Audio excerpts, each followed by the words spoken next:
Too close. Airplane nearly lands on hotel. The unthinkable. The roar of Flight 792 echoed through the stormy skies. Captain Michael Grayson gripped the controls, his knuckles white as the turbulence jostled the aircraft. The Boeing 737 was en route to Miami from New York, carrying 164 passengers, including a few VIPs.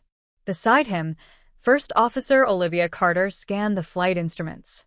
"Captain, our navigation is off. GPS is glitching." Michael cursed under his breath.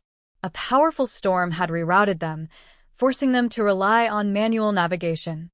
"Tower, this is Flight 792.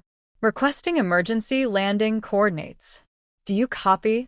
Static. The cockpit lights flickered. Then, an eerie silence before air traffic control responded. "Flight 792, you are off course. You're approaching civilian airspace. Too low. Climb immediately." Michael's stomach twisted. He looked at the altimeter. The numbers were dropping fast. Then, through the thick storm clouds, something emerged. A massive building, its neon lights spelling out, Vista Grand Hotel. They were descending directly toward it. The disaster unfolds.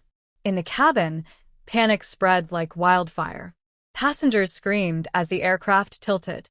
Among them was Daniel Reese, a tech CEO returning from a conference. He gripped his armrest, his mind racing. "This isn't normal," he muttered.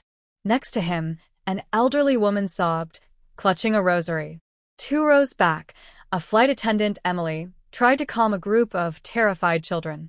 "It's okay, sweethearts. The pilots know what they're doing." She didn't believe her own words.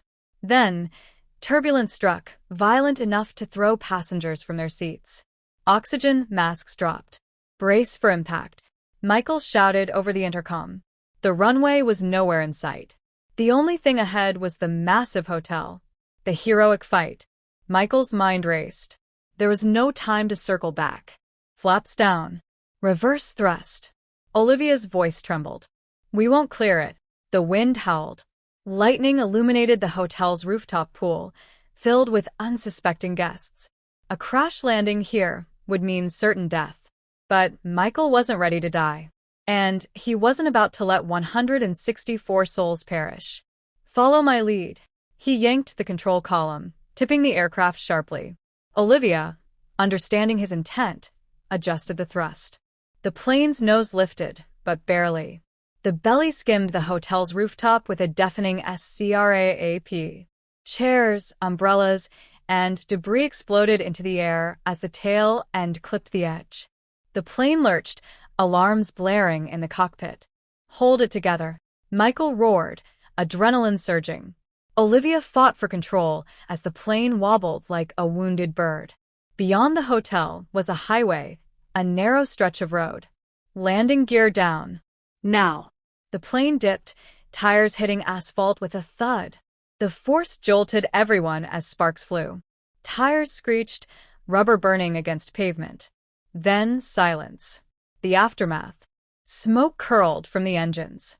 Emergency lights flickered. But miraculously, the aircraft had stopped, resting inches from a gas station. Inside the cabin, passengers sat in stunned disbelief. Then, cheers and sobs erupted. They had survived.